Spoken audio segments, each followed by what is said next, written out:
And type in. Good evening. I'm attorney Lawrence Berliner. I'm an attorney in the field of special education law. With me tonight is co-host Jane Faherty, who's the executive director of the JumpStart program. Our special guest this evening and a returning champion is Allie Grafman, who is an advocate, ABC Advocacy. We'll get into a brief introduction for Allie when we're ready to start. Tonight, we are dealing with a mid-year, why the mid-year matters. We are about halfway through the school year.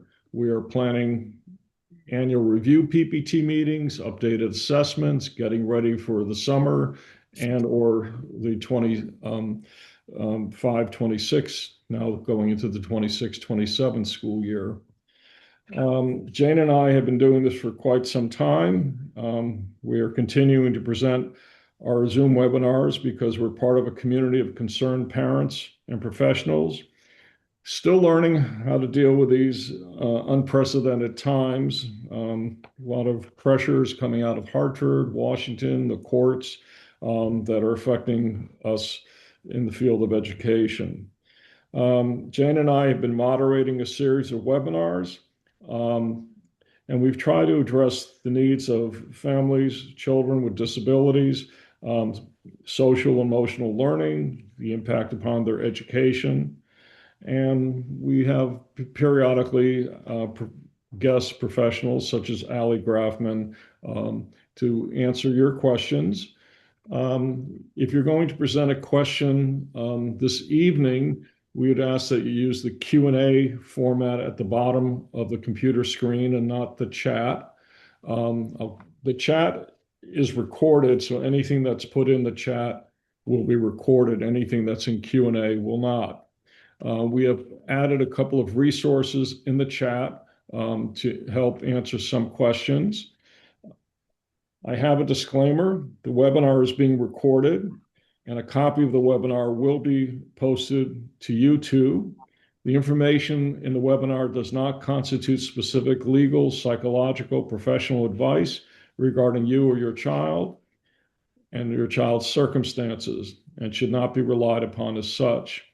The webinar does not establish an attorney-client relationship with attorney Lawrence Berliner, a professional relationship with Jane Faherty or Allie Grafman.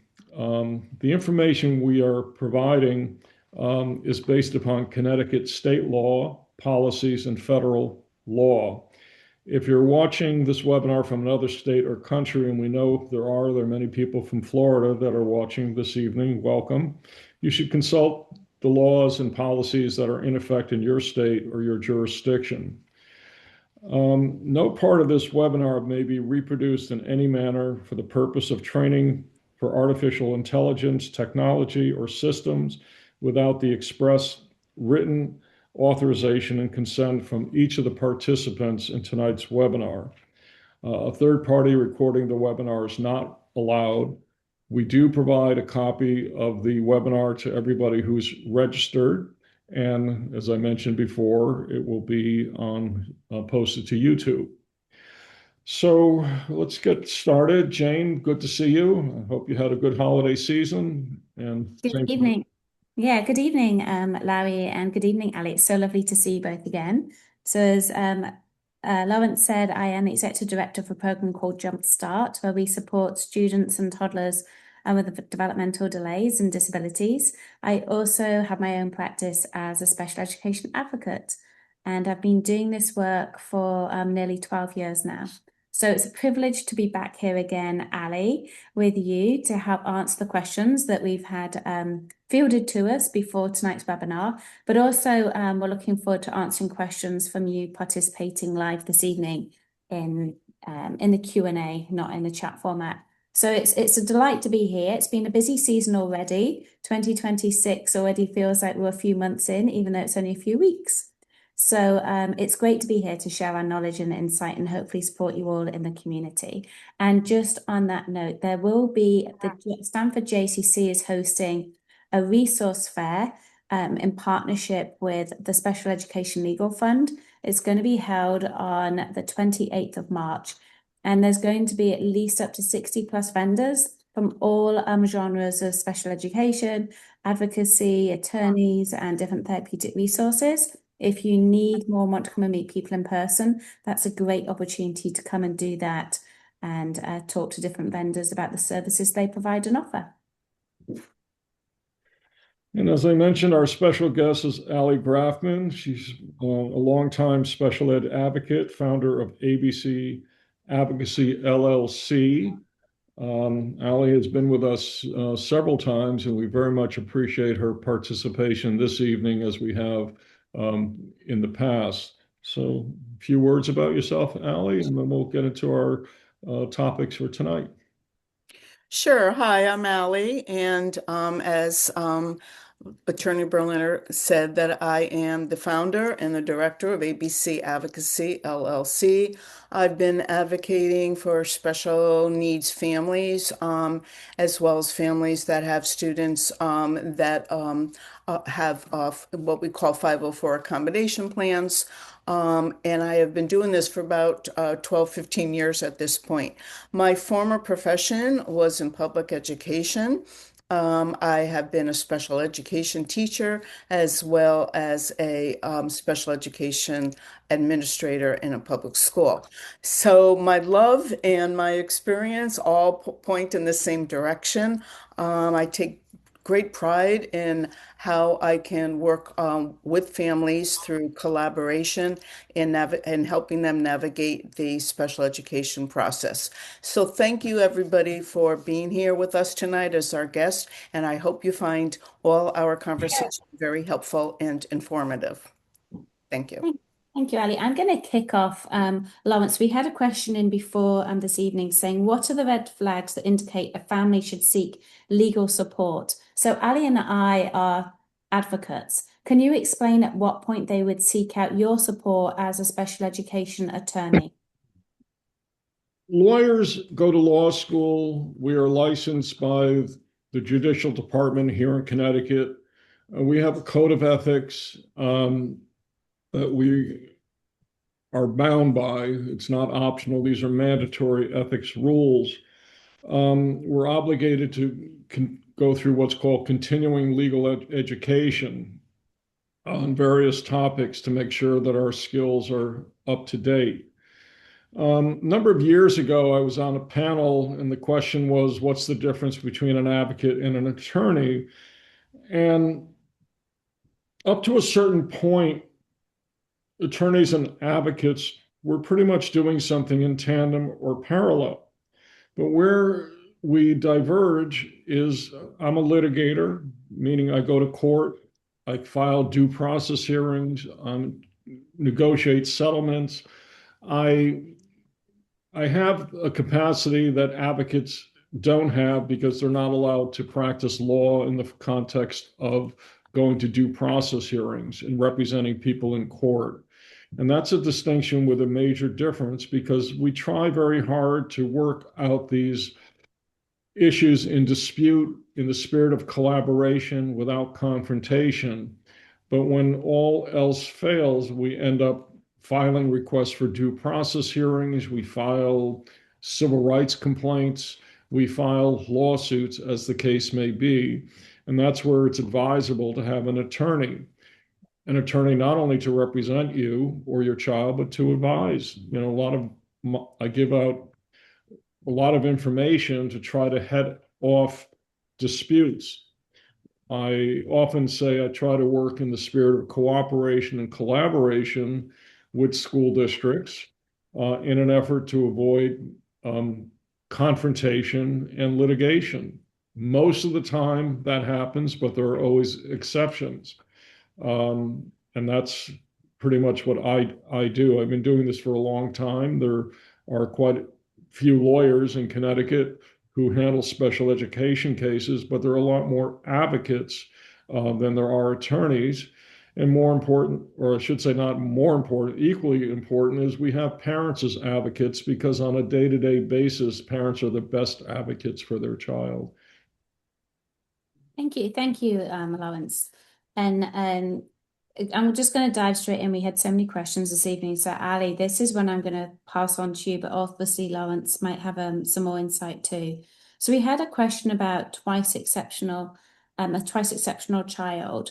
How would you suggest a parent approaches a conversation with the school district to make sure that their child that has twice exceptionality is supported appropriately, and an appropriate IEP or 504 is created for that student?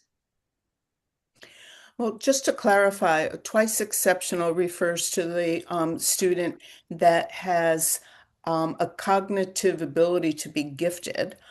So that's the exceptionality that he is gifted or she's gifted.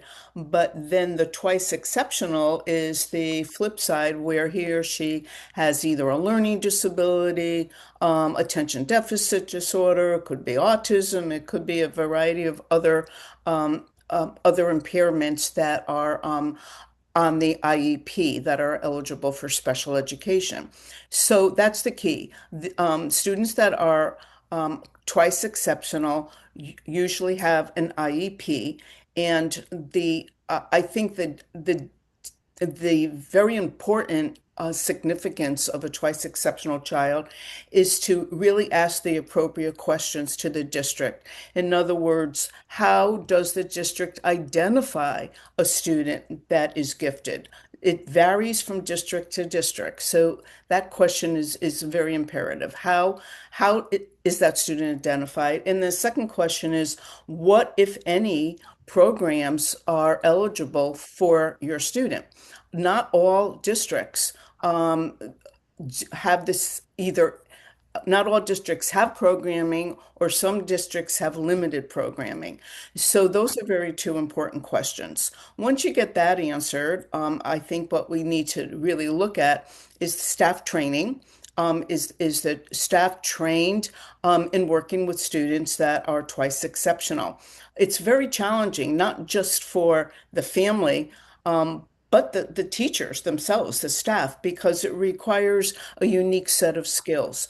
Usually, when a student is twice exceptional, and I've had some experience with these students, the student has a very difficult time with the social emotional learning. Not all students, but many of them do. And the reason for this is because they are very cognitively gifted, or they have strong potential, but on the other end of it, they have a disability that's impairing their learning. And sometimes that giftedness and that disability conflict with each other. And so that conflict causes friction, and that friction can be internalized by the student, and becomes that child can become overwhelmed, frustrated, and therefore you can see behaviors coming out. You can see that social and emotional difficulty. So teachers, as well as parents and peers, need to be educated in how to, how to work with that child, as well as relationship forming. As far as teaching goes in the classroom, differentiated instruction is really a key here. In other words, many students that are twice exceptional are bored in class because they can very easily, they're easily skilled, and they know much of the content. So the teacher really needs to play into their interests and their strengths. That's that differentiated instruction. But also, the teachers need to understand the strategies that need to be developed for the student to accommodate his or her learning disability or attention deficit disorder, whatever it is. So there's many articles on twice exceptional, and I would encourage any family or professionals to read up on that. But it is a challenging situation, but it's not exceptional. There are many, I would say, many districts have twice exceptional students in it. So it's not that unusual, and we need to work accordingly with them. That's Well, it's interesting. We talk about labels. So we just had a question that came in. And so, Lawrence, I'm going to field this one to you. Is it recommended to have labels such as dyslexia or ADHD in an IEP, or is it okay just to have the wording specific learning disability in the paperwork? In your experience, what would you recommend? Well, a lot of information is based upon parent input and evaluations. And often there's a disconnect what parents see at home and what's happening in school, or what's happening at school, may not generalize to home.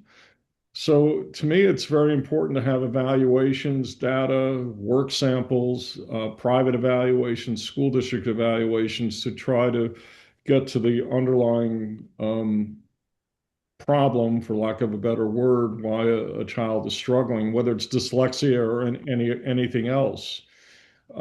Parents are a good source of information. Parents see their child in multiple settings. Educators tend to see the student in one setting called school. So whether it's dyslexia or any other disability that's having an adverse effect on education, um, parents by law are supposed to provide information about enhancing their child's education. School districts should be receptive and responsive to those concerns and get whatever information that will validate either the school's perception, the parent's perception, or a combination of both. I So, think I think the other thing too, as an educator working with students, you want to know who the student is in front of you. And if, for example, you're a substitute, you've come into the classroom, you've not met these individuals before, the more information you can gather as to what this student's individual needs are, the easier it is for you to connect and engage with them and maybe follow through and understand the IEP more explicitly. So I think that it's important to have it noted what the specific needs of that student is. So whomever is working with that student understands the supports and the services and how to connect and engage with them in meaningful ways as well. What's your thought, Allie, as an educator on that too? Well, I agree that evaluations are absolutely necessary to look at the data. It's also the day-to-day current levels of functioning that the student manifests. But if we're going to really look, let's say, at the difference between a learning disability and dyslexia, I think you really need to, go back. The state has a definition on dyslexia, and I'm certainly not going to quote it at this point, but it is directly related to phonemic processing. It's a phonemic processing disability that impacts reading, whether it be reading fluency, comprehension. It could also impact decoding, encoding, which is the spelling. So if a student meets the criteria of dyslexia, it's important to note that on the IEP, in my opinion. It's not just a learning disability, which is more generalized area. Dyslexia is very specific, and usually it requires a very specific type of literacy instruction. So not all reading instruction is the same. A student with dyslexia would obviously need some goals and objectives that relate to that phonemic processing. So I think you have to go back to the assessments, go back to the current levels of functioning, and really determine what the specific disability is, and then look at the needs of the student. and that sort of dovetails to one of the other questions. Why are school districts reluctant to identify children with dyslexia? It could be a resource issue. Connecticut has, as Allie mentioned, a very specific definition of dyslexia as a primary disability that's separate and apart from specific learning disabilities. Not all states have that differential between learning disabilities and dyslexia, but we do. And I don't know the answer why school districts are resistant to diagnosing or dyslexia. My guess is, and it's only a guess, if we identify students with dyslexia, then we have to have those very specific reading programs and trained staff in those reading programs, Orton Gillingham being one of them. Structured literacy is another one that's referred to. Lindenwood Bell, another one. There are many out there that are code-based structured literacy programs for students with dyslexia. And so it could be a resource issue, it could be a teacher training or getting a reading consultant on staff. So it's important. I don't always obsess which of 14 categories of eligibility um, should be on the IEP, as long as the student's needs are clearly identified in the IEP document and we are programming for the need. As I said before, whether it's dyslexia or something else, we want to make sure that the IEP has goals, objectives, accommodations, services, trained staff that are there to deliver the deliverables in the IEP, identifying the gaps, closing the gaps, having the direct instruction that will help a child succeed in school. And this may, as I mentioned, may vary from state to state. Mhm. We had another question in tonight too. Somebody has twins that used to have an IEP since elementary school for ADHD difficulties with homework, extra time accommodations, for example. When they were in middle school, the teachers were told that the boys would no longer need accommodations in high school. Since transitioning to high school, they are now struggling. What recommendations do you make for that parent? And I think this goes back to what we're talking about, data. You know your student and your child best. And there's a very big difference between expectations in a middle school and then a high school, and also the classes potentially that they're taking too. So what other recommendations do you suggest that the parents in this instance do? And this scenario could be applied to a child having an IEP and then the determination being made that they no longer need support and services, and then later on finding that actually there still is a need that needs to be addressed. Well, So, the short okay. answer is request a PPT meeting or an IEP meeting, whatever it's called in your state, to discuss these concerns. Usually, to add a service to an IEP, we have an evaluation. To remove a service from an IEP, and that includes an accommodation, we have an evaluation to remove a service from the IEP. So if parents see their child struggling at home, the question is why? Do they learn the skill in school? And if the answer is yes, why can't they generalize that skill to another setting like home?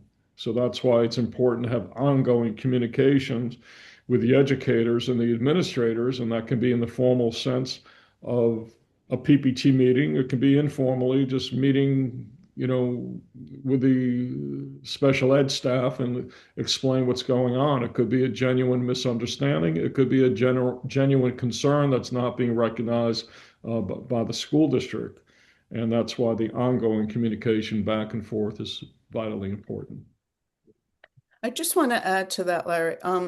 As an advocate, I frequently get from school teams that the student no longer is eligible for special education or doesn't need an IEP because he or she is getting really great grades, A's and B's, whatever, especially in the upper middle school and high school. I hear that a lot.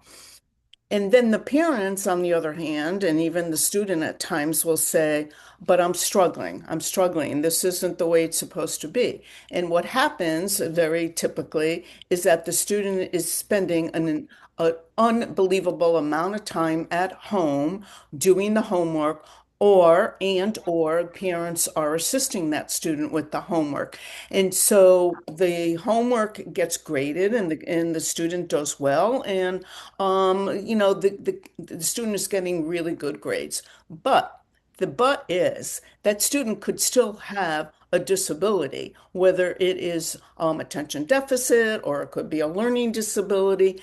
And even though the grades are not impacted, that the learning is being impacted. It's what we call a lot of that is called executive functioning skills, where the student is not able to organize his or her work, prioritize, all of that, those executive functioning skills that are needed to study and to prepare for daily classroom work as well as tests and quizzes. So when we look at eligibility, it's not just about grades, it's also about that daily functioning, executive functioning, and all of the other variables. Social and emotional learning is also part of that eligibility. So academic grades are definitely looked at and part of what we call that impact that a learning disability could have. But social emotional functioning is also a very integral component of what we should be reviewing in determining eligibility for special education. The other thing too is data is really important. So if your child is at home and you are the parent, keep a track of how long it is taking your child to complete that work. Also, as much as you want to support and help them, try not to, so that the child can submit raw information to really show how they struggled without any adult support, any adult prompts or guidance to complete that homework assignment. And make little notes so when the student returns that information, homework, to the school, it is accompanied by your observation. My child sat for an hour. They were unable to follow the guidelines despite me giving them a verbal prompt, despite me reading the assignment to them.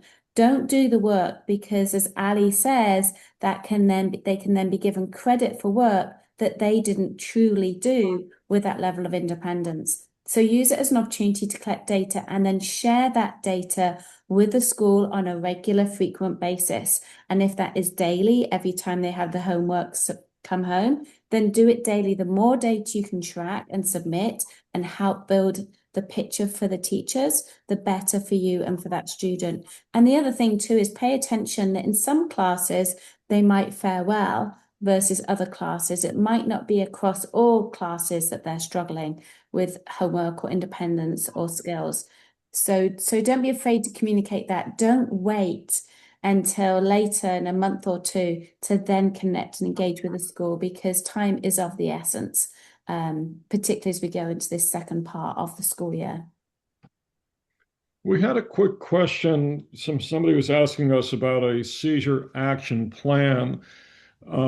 Before we logged on, I think our consensus opinion was we're not the best individuals. This is potentially a medical question. So we did put in the chat feature a link to the Epilepsy Foundation, which does have information on seizure action plan. The only other thing I would add to that, in Connecticut, sometimes we have what are called individual healthcare plans that are developed with the parent, treating physician, school nurse, sometimes the school's medical advisor. But there was information on the Epilepsy Foundation, which the link is in the chat section. So this is a question that I get asked quite a lot. Some districts are bigger than others. And in some districts, there's multiple elementary schools, there might be multiple middle schools and multiple high schools. But your child might not be zoned to attend a particular school for whatever reason. So the question was, how can I get my child placed into a school district that is not in our attendance zone, but they have the program that is better for that student? What's your thoughts on that, Ali and Lawrence? Allie, you want to go first? I have a few thoughts. Okay, and you can piggyback. Firstly, I think you've got to designate what does your child need that your district doesn't have. And I think that has to be very specified. I would basically write a list out, like this district doesn't have this, and my child needs this. Why does your child need it? So you need the data to support that, whatever it is. So that's the first step. if you can evidence the fact that your district is not providing for your child and his or her unique needs, then the PPT is something that you have to request. And that's really to document the fact that your child needs this service or needs this resource or whatever it is, and the district is not providing it. Then my understanding is, and Attorney Berliner, you can verify this, but I think it's a conversation between you, the family, and probably an administrator in special education, because now you're talking about tuition students. So it's sort of like an outplacement, but it's in the outplacement is a public school placement. And so it doesn't necessarily have to go through legal channels. It can be, in my understanding, can be arranged by your school district. Some school districts have partnerships with other school districts, but it is a conversation that has to be had with administration. And Attorney Berliner, you can take it from there. Just to piggyback on what you said, the PPT will decide the placement, and there's what's called a continuum of placements. We start with a neighborhood school, the school the child would attend regardless of whether they have an IEP. And if their needs can be met in that school, great. Sometimes we have resource rooms, sometimes we have self-contained programs. These are all points on a continuum.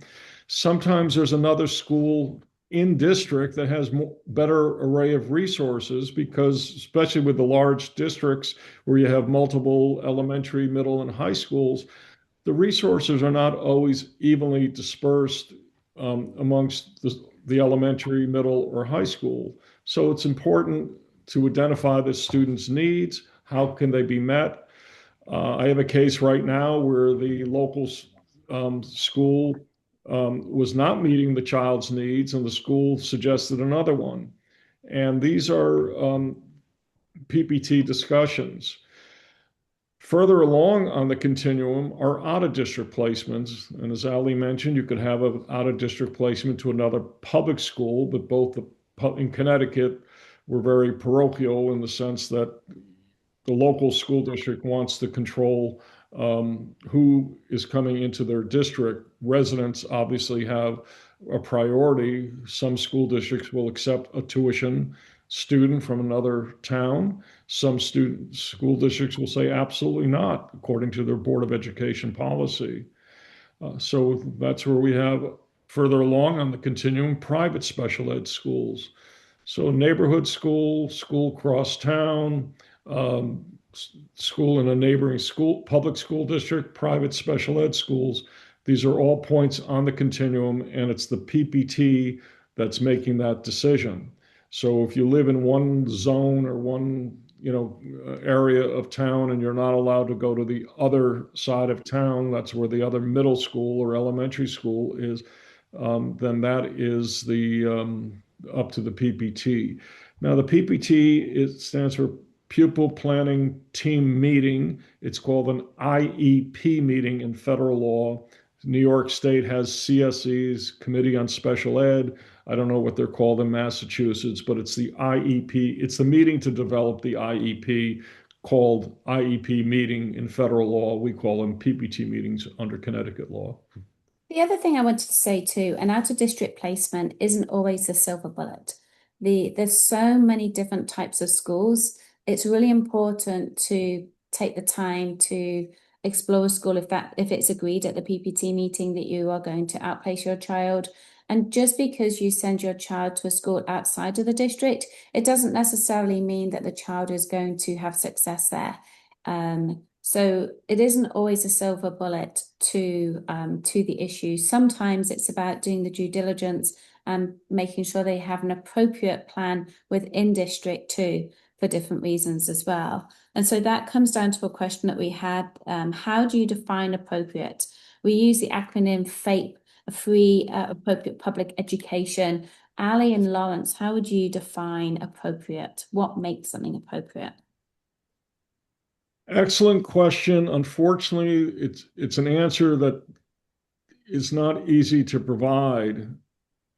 When Congress was crafting what was called the Education for All Handicapped Children Act in 1975, which is now called the Individuals with Disabilities Education Act, the IDEA, better acronym, they didn't define the word appropriate. We have free, that means without direct cost to parents. Public and education, that's a school district or a state education agency, but we never had a definition of appropriate.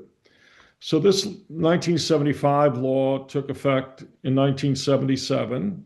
And by 1982, we had the first United States Supreme Court decision called the Rowley decision that started this evolving definition of what appropriate means in free, appropriate public education. In 1982, we were looking at, are the I's dotted and the T's crossed? In other words, procedural compliance. And we didn't necessarily look at the substantive adequacy of the IEP to the same degree. Many decisions later, including the latest Supreme Court decision several years ago called the Andrew F. decision, gave us more contours as to what is appropriate. The procedural compliance is still there. The substantive compliance, we have more refinement in the context. Are we making meaningful progress? Not trivial progress, not some progress, but meaningful progress. Are we taking into consideration the student's disability? Are they making progress commensurate with their abilities? And I always use a very simple example to illustrate meaningful progress. If the goal was to teach a student how to count to 10, and we started the school year knowing number 1 and 2, and we get to the end of the school year, we're at number 8, that's meaningful progress, even if we didn't master the goal. However, if we have the student knowing number 1, 2, 3, and 4 by the end of the school year, while they have doubled their knowledge of numbers, going from 2 to 4, we haven't gone anywhere near number 10 in my simple example. And that is trivial or no progress, as the case may be. It's a case-by-case definition.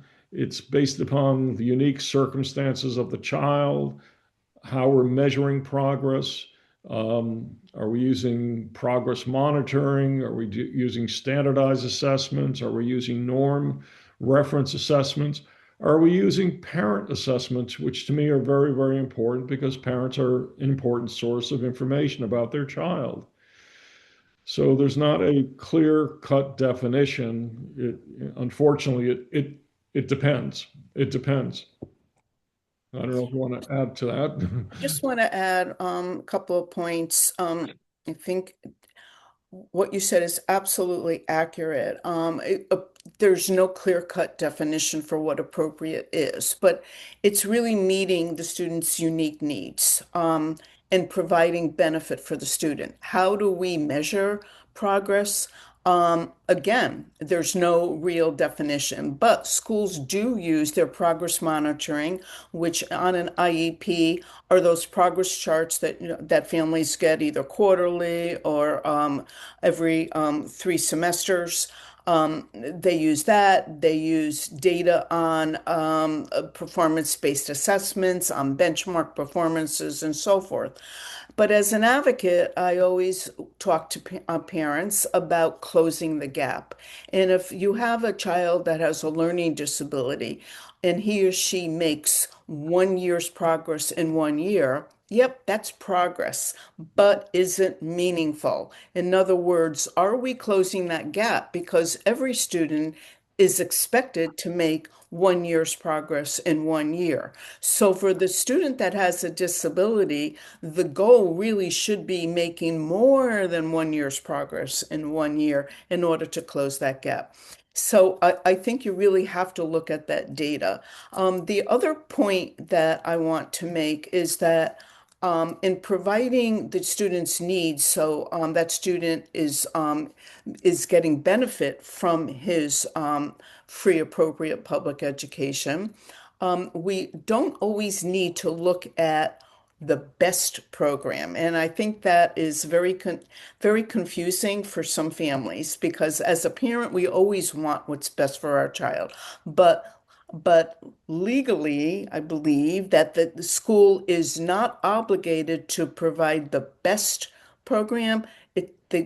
The idea here is appropriate, and that's where that term appropriate is. Is it meeting the child's needs? It doesn't mean that it is the optimal, but is the child benefiting from his IEP? And again, I think that that's something that it deserves a conversation between you and the team of teachers and leadership that work with your child. So Larry, this is a question that I get a lot. Parents feel very overwhelmed when they attend meetings. They get information and data from a district last minute, or sometimes they're presented with evaluations during the conversation at the PPT.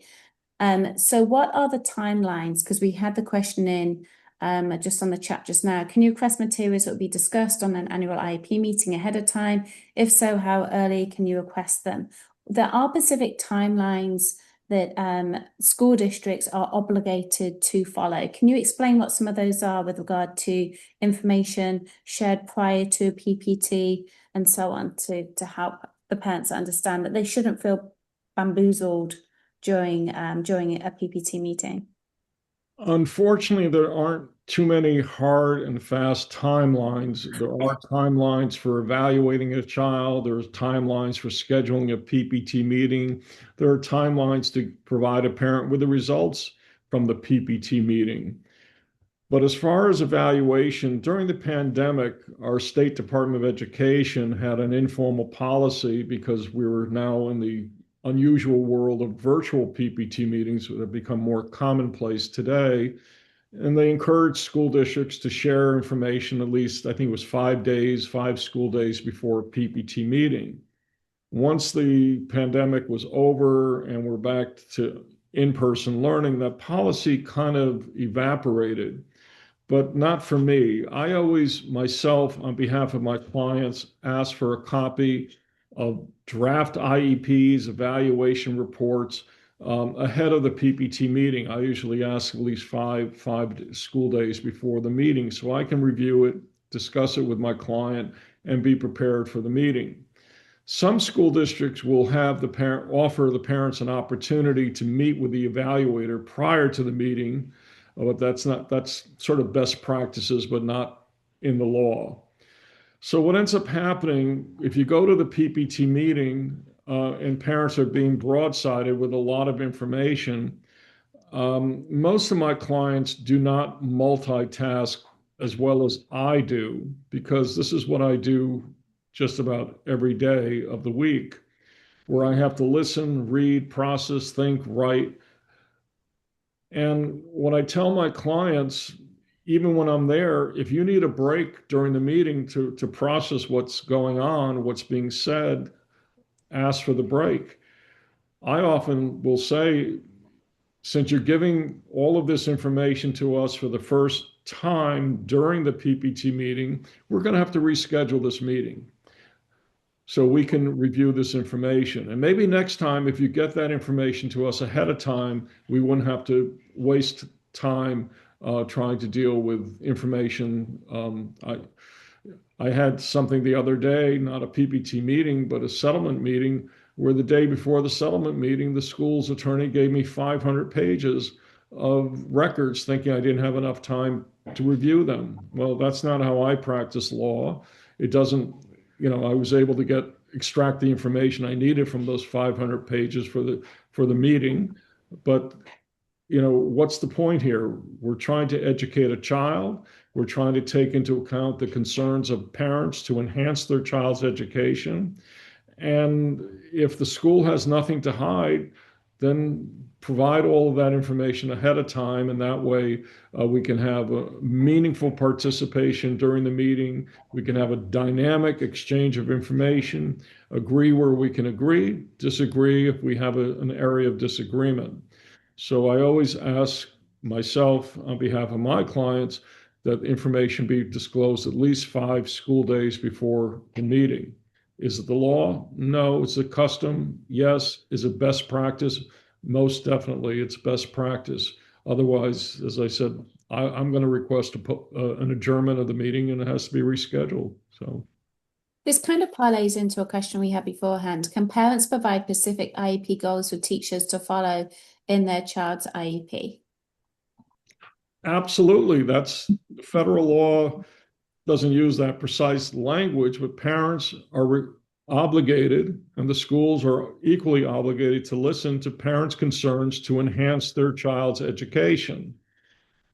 Often a parent doesn't contact me and say, I need an Orton Gillingham evaluation. I need this kind of educational programming. What they say is my child can't read, or my child is not reading on grade level. What can I do? And for me, or from my perspective, it's up to the school district members of the PPT meeting to translate the parents' concerns into positive action. Your child can't read, let's do an evaluation. Your child's struggling in math, let's do an evaluation. Your child has social and emotional issues that are occurring in school, let's get an evaluation or some observation. All of this contributes to that free, appropriate public education. And from my perspective, when the school districts are hiding the ball, it doesn't serve the child well. The truth always runs downhill and it'll eventually come out. It'll come out because the parents will figure it out on their own. The parents will get a private evaluation to validate their concerns. And at that point, communication is breaking down and trust is eroding. And it's very important for parents and the school districts to work collaboratively. We'd like to send our children off in the morning and get them back a little smarter and a little happier at the end of the school day. That's a fair expectation for any parent. And if the teachers and the administrators are doing their job, they should send the child home at the end of the day knowing more than what they did at the beginning of the day. And that's, my take on it. It was interesting. We had a question. As well as parents, we also get other professionals that enjoy watching this webinar series that we've been doing, Lawrence. And we had a question from an educational professional saying, what are the main roles for parents in the education of a child with disabilities? Which is interesting that this question is coming from a practitioner. So do you think that sometimes we also need to help educate and inform those around the table and just gently remind them what the role of a parent is when participating in their child's education, from your experience? So parents' input is not only essential, but it's teams have to listen to the parents, okay? It is part of that collaboration process. So the parents' input for what if they want to help the team or work with the team in writing goals and objectives, not necessarily specifying the detailed objective, but the area that they want to look into, that they want to have some type of goal written so there is instruction on that particular area of dysfunction or need. So the question remains, what is the parent's role? And the parent's role is to be part of the team. And that's really the simplicity of it. You all work together on behalf of the child. There's not one more important person than another.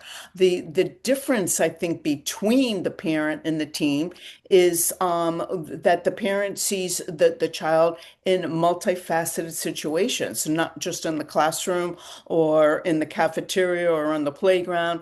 The parent sees the child at home, in the community, with peers, at birthday parties, at family functions, and so forth. So parents have different perspectives, which is just as important as the teachers. So the role of the parent is to provide that input and to give their own perspective.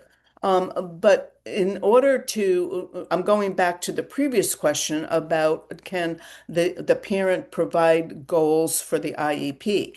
My experience is the more that you can do prior to that PPT, the more productive it is. So if you have areas that you would like to see covered on the IEP, you send them to the case manager or the administrator or somebody in the school to let them know that these are the areas that you would like to see discussed at the PPT so they know ahead of time. And I think that kind of streamlines the PPT and makes it more effective. Clear, concise, timely, straightforward, open, honest communication is always going to be a winning formula for any relationship, whether it's between you and the school and you. And we've had a number of questions about transitions, whether the transition is from elementary to middle school, middle to high school. What advice do you give parents if their child, we're coming to the springtime where these transitions are going to hopefully start to be planned for, and decisions are made for those transitions? What advice do you have for parents tackling elementary to middle school to high school transitions? Well, any transition PPT meeting or IEP meeting, it's very important that we have a new school. It's very important that the sending school team is meeting at the PPT meeting with the receiving school team. There are differences between elementary school and middle school, and most definitely differences between the model for middle school going into high school. And often there's a lot of scaffolding and the support in elementary school, fewer transitions. By the time we get to middle school, that starts to unravel, and it most definitely practically disappears by the time we get to high school. So it's very important that the receiving school understand the child's needs. It's very important that the parents and anybody else at the PPT meeting understand what the resources are. For example, when we go to middle school, we have a lot more transitions than elementary school. We have different teachers, different teaching styles, rotating schedules, pace of instruction, larger classes, the whole social. If you have 4 elementary schools feeding into the middle school, you have over half of the incoming class. We don't know who they are, unless you're the part of, community activities, scouts, sports, or other ways of knowing who the children are in town. So the lay of the land changes. The expectation going from middle school to high school is we have completely capable and independent learners who are able to leap tall buildings in a single bound, and they can deal with, rotating schedules, 8 class periods, a ton of homework, long-term projects. Some students rise to the occasion. They thrive in that environment. Some students, often my clients, collapse under that kind of pressure.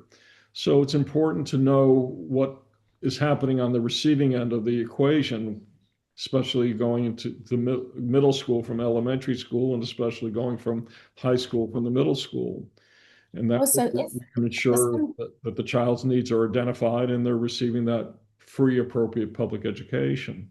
on a practical level too, if you are the parent of a child that you know is going to struggle with that physical transition into a new environment that's unfamiliar, depending upon the student, the age of the student, the interest of the student, if you have a child transitioning from an elementary school to a middle school, you could start, maybe at weekends, if they're interested in kicking the ball around, start going to that next school field so that they become familiar with the outside of the building. They get to see the visual of what that field might look like, or that space that they're going to be running around in or having recess in.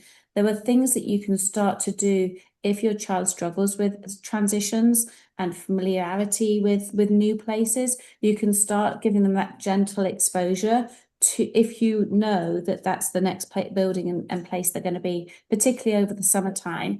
If you know that, for example, in the high school gymnasium, there might be opportunities for the Parks and Rec department might use that space for certain classes your child might enjoy. That might be another thing you could look to sign them up for, so that they become comfortable and familiar in that new physical setting before they then associate it with something educational.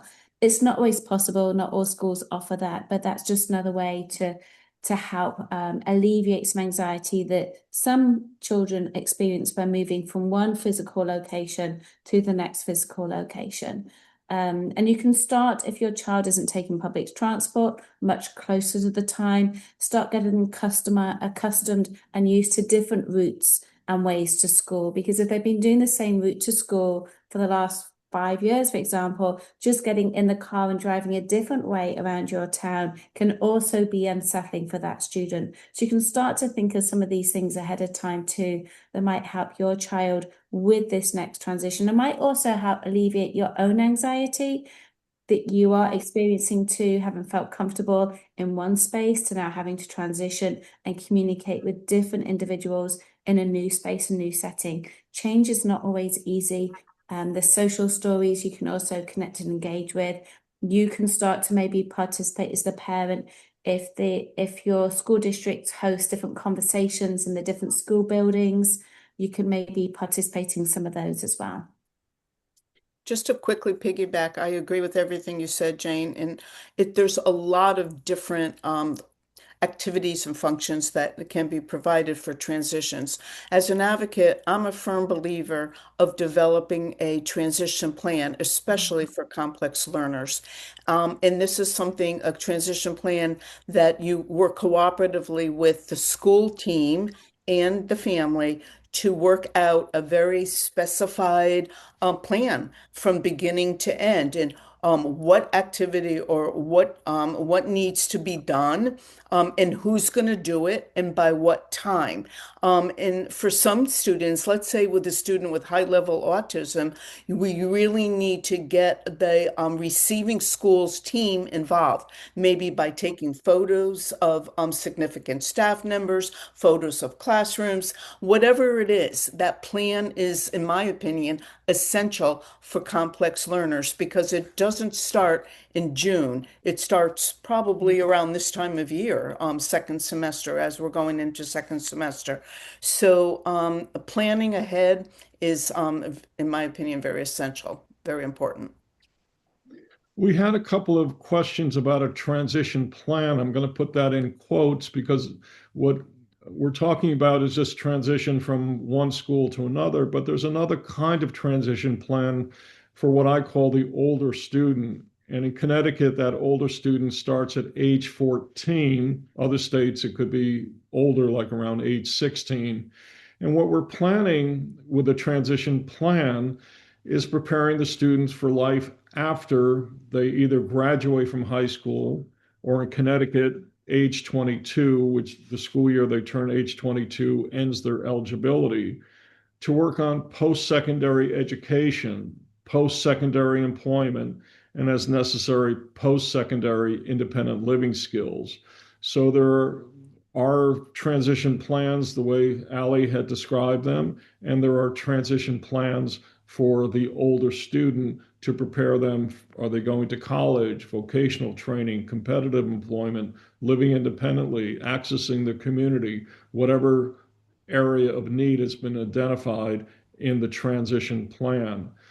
In Connecticut, we have a lot of resources on the State Department of Education website for transition planning. ct.gov is the overall state website. It's on the chat section as part of our resources. So it's important to know what kind of transition plan we're talking about, the one that the parent who presented that question, as well as transition plans for the older student to prepare them for life after high school. I just wanted to say as well, we had a question here about how can parents prepare themselves. When you're creating the IEP, you can also request parent training to be embedded as part of the IEP too. So particularly if your child, for example, is going to be exposed to new communication devices, you might require that parent training. So when the child is using the device in the community or the home setting, you are using the same language. You understand how to connect and engage with that device so that there's consistency across all settings for that student to access the ability to communicate with the device. So don't be afraid or intimidated to say, would it be possible for you to train me, and have that training time embedded within the IEP as consult time to yourselves. Some school districts have specific times that they invite parents in for parent training, but if you have it documented, you're holding them accountable for the fact that they will provide you with this training. They've made a commitment to do that. So again, don't be afraid to ask for your own support and for your own guidance on how to execute some of these skills that we're looking for the children to develop. Because the more that we can be consistent throughout our day, our week, in the different settings, the more likelihood we can help the child meaningfully make progress as well. And parent training is a related service that can be added to an IEP. So it's not optional. It's a good idea. It's a related service, just like occupational therapy, speech and language, physical therapy, counseling, other support. So parents can make that specific request. And I also make a point too of making sure that within the IEP that there might be practitioners within the school setting that need specific periods of time or amounts of time dedicated for them to receive training on certain methodologies or strategies and things too. So that's also really important to mention as well. Just because you're working in a special education environment doesn't mean that you actually understand how to teach something that's out of your wheelhouse. We had several questions that were talking about what happens if I disagree or what with the results of a PPT meeting. The federal special ed law, the IDEA, has procedural safeguards. That's what they're called, IDEA procedural safeguards. Those are your rights as parents. Those are your child's rights as a student. All of the rights are important. There are about 20, and you should be receiving your procedural safeguards before, during, or after the PPT meeting. It's very important that parents understand their procedural rights and safeguards because those are the rights that are substantive and enforceable in due process hearings, in informal complaints to the State Department of Education, in state or federal court. As an attorney, all of them are important, but as an attorney, I tend to focus on three. One is a right to an independent evaluation at public expense. If the school district completes an evaluation that parents disagree with, they can request a publicly funded independent evaluation. The school district has two choices. They can say yes, which means they'll pay for the evaluation, or if the answer is no, they have to file for a due process hearing within a reasonable period of time to defend their evaluations. So it's important to know your rights and have resources. Our State Department of Education has a guideline on their website on independent evaluations and in-school observations. The first half involves independent evaluations. The other procedural safeguard is dispute resolution. Knowing how to access dispute resolution through informal mediation or formal requests for due process hearings. So parents, if they disagree with the outcome of the PPT meeting, they have rights. What's not in the procedural safeguards is if the record from the PPT meeting is not accurate, parents should submit their comments and request an amendment and saying the record is incomplete or inaccurate. Please add the following to the record of the PPT meeting. So those are very important rights because the record from the PPT meeting is the one that's going to be taken to a due process hearing. The record from the PPT meeting is going to be the one that may be looked at by a federal court judge later on after a due process hearing. So it's very important that parents understand their rights, understand that they're not mere guests at PPT meetings. They are equal important members of the meeting, and their concerns, as I've said before, to enhance their child's education is critically important in moving forward in developing an IEP, reviewing progress. And as was mentioned before, what happens at school is it being generalized to home? And if it's not being generalized to home, where, why, or when was it that did the wheels go off the track? I think it's important to have parents aware that they have the right to tape record PPT meetings with the knowledge of the district.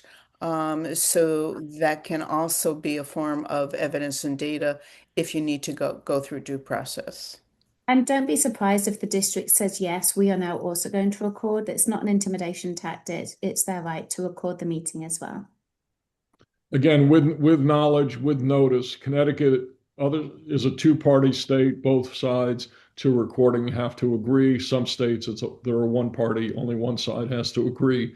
But with the virtual meetings, like Zoom, for example, you can have a Zoom meeting recorded through the Zoom format, and I assume other formats, virtual formats as well.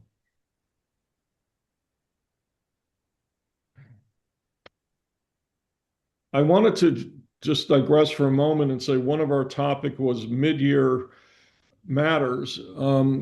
As we are through the holiday season, including celebrating a long holiday weekend for Martin Luther King Day, the holidays that we had last month through New Year's Day, that is important information as we are beginning to plan for whether or not a child needs summer programming. The standard, it's not always clear in the regulation, but the standard is, does a child regress over the summer, they regress over long weekends or long school vacations, and do they spend an inordinate amount of time recouping those lost skills? In other words, how is a child a Monday morning back after a long vacation? Or today, how did the child do on a Tuesday after a long weekend? These are important pieces of information to determine whether or not a child might be regressing during a vacation period and spending an inordinate amount of time to recoup those lost skills. And that's what goes into extended school year. ESY is the acronym, extended school year. And this would be a good time of year for parents to collect their thoughts and data. How, if the child had a reading assignment or a long-term project, did they get it done or not over the vacation? Were they very anxious going back to school today after a long weekend?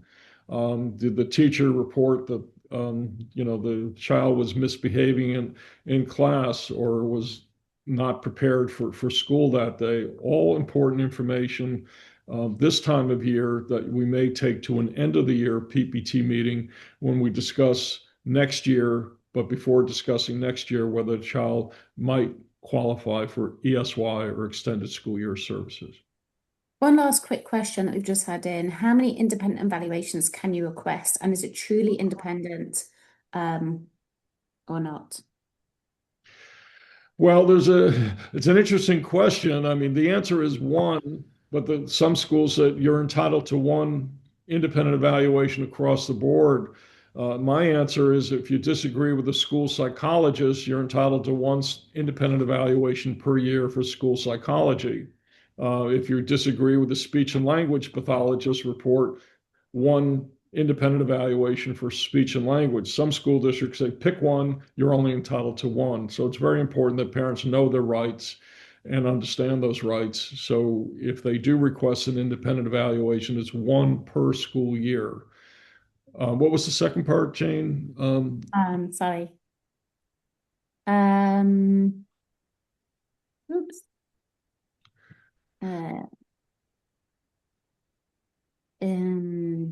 It felt like there was an evaluation completed, but it was not independent. So therefore, Independent. another one.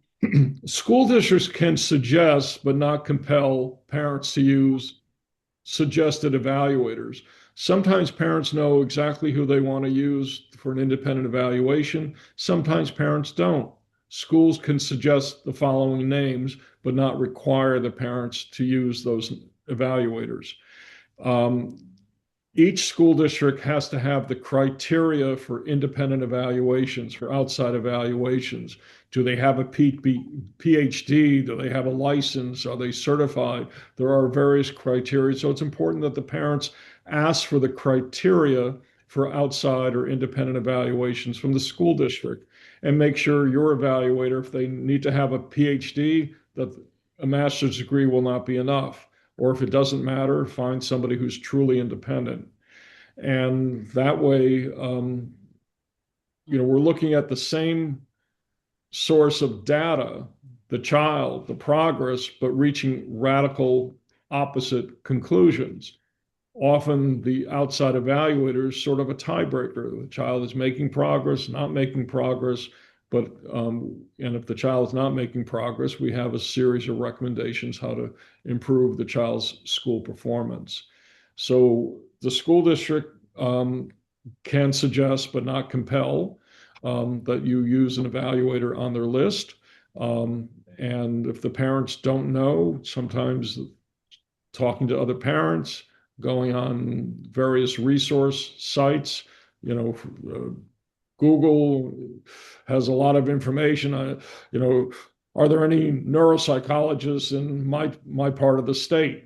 You'll get a whole bunch of names, for example, and then you do your own due diligence and research and say, this is the person or these are the individuals we'd like for the independent evaluation. And then there might be wait lists as well. So they might not legitimately be available depending upon how busy they are too. Oh, I should add, pediatricians are often an overlooked source of information. A lot of times, pediatricians have a lot of resources above and beyond updating vaccines and filling out school health forms and whatever else goes on with the pediatrician. So sometimes the pediatrician are a very important source of information. Mm-hmm. I think whoever the evaluator is, it's important that parents have input into the evaluation. I often suggest to my parents write a list of questions that you have before the evaluation begins, and then also request from the district that they fund an interview between with you and the evaluator, so you have an interview and you can get your questions answered, and also the evaluator can get to know your situation and perspective at home much better than just working with the student. I think your input is extremely helpful and essential. We had a quick question. What happens when the school doesn't have, say, an Orton Gillingham certified teacher? It's important that if a specific reading program is being delivered, that the person has the training and experience, and if necessary, the supervision to deliver the program with fidelity.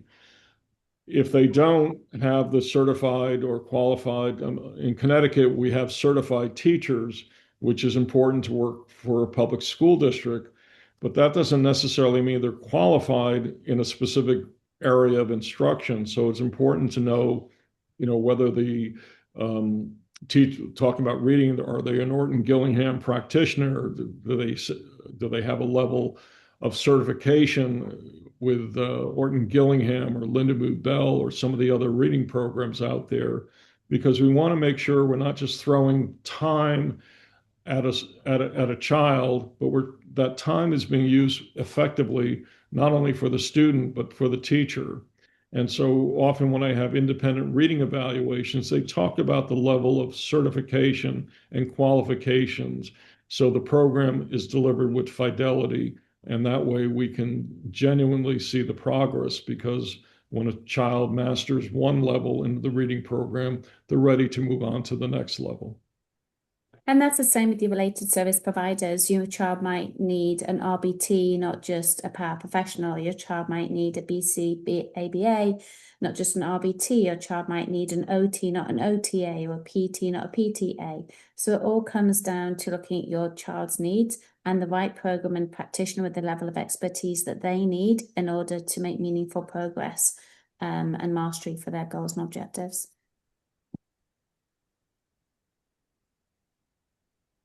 One of the questions we had was involving harassment or discrimination.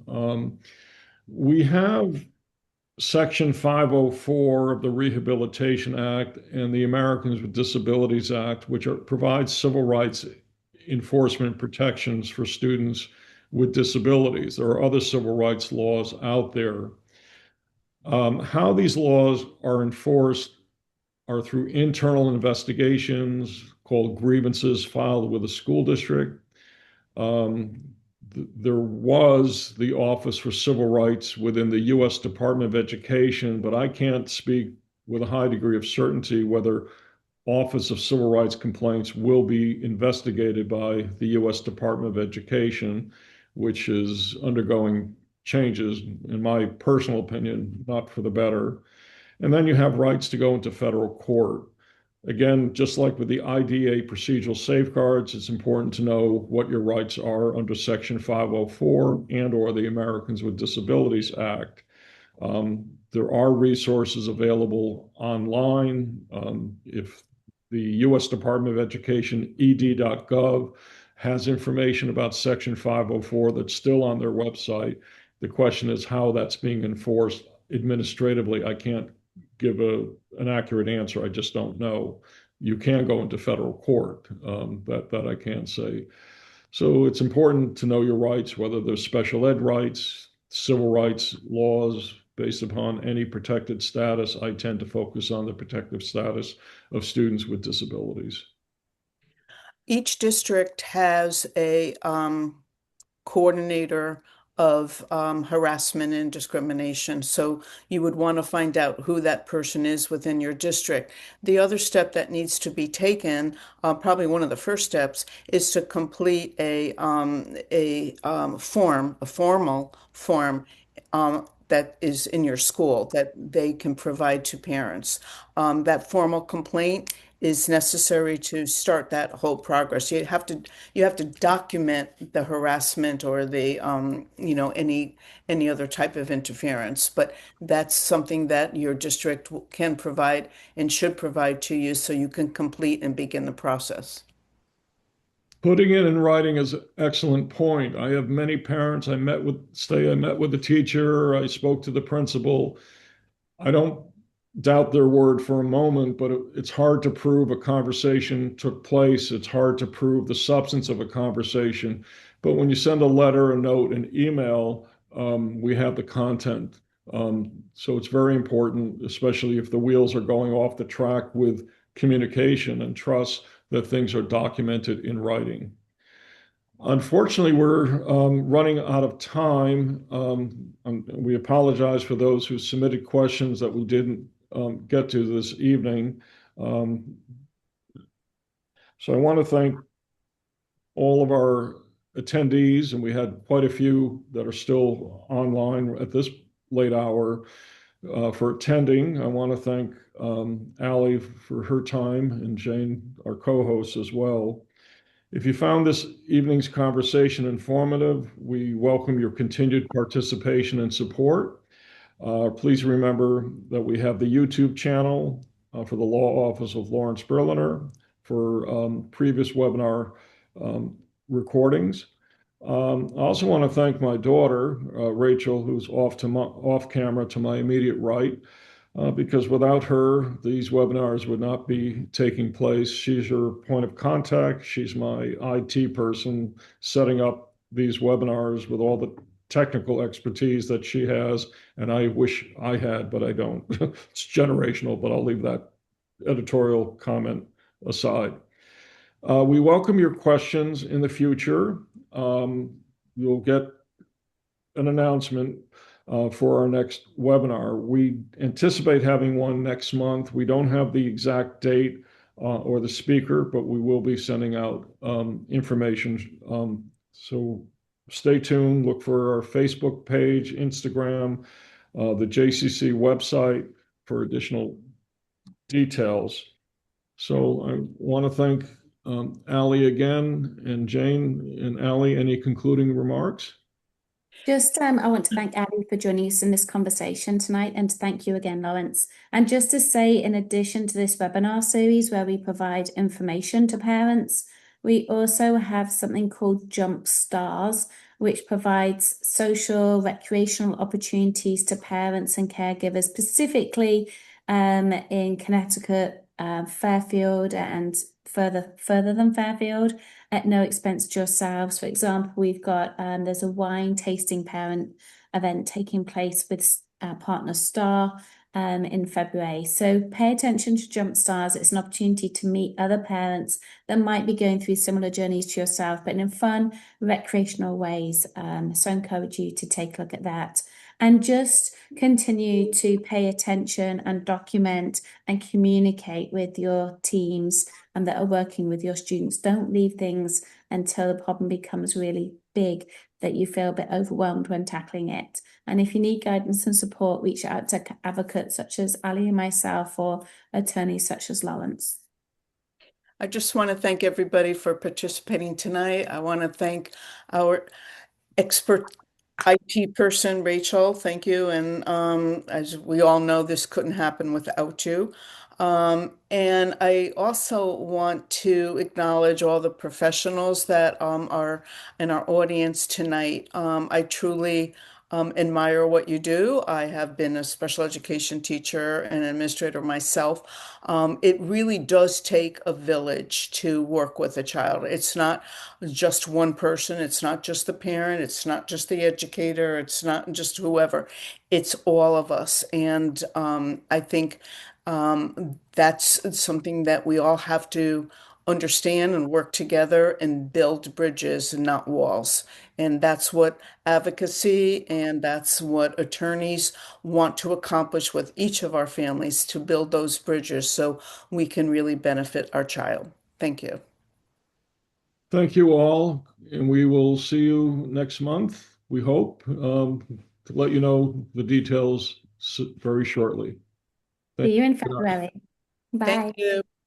Bye.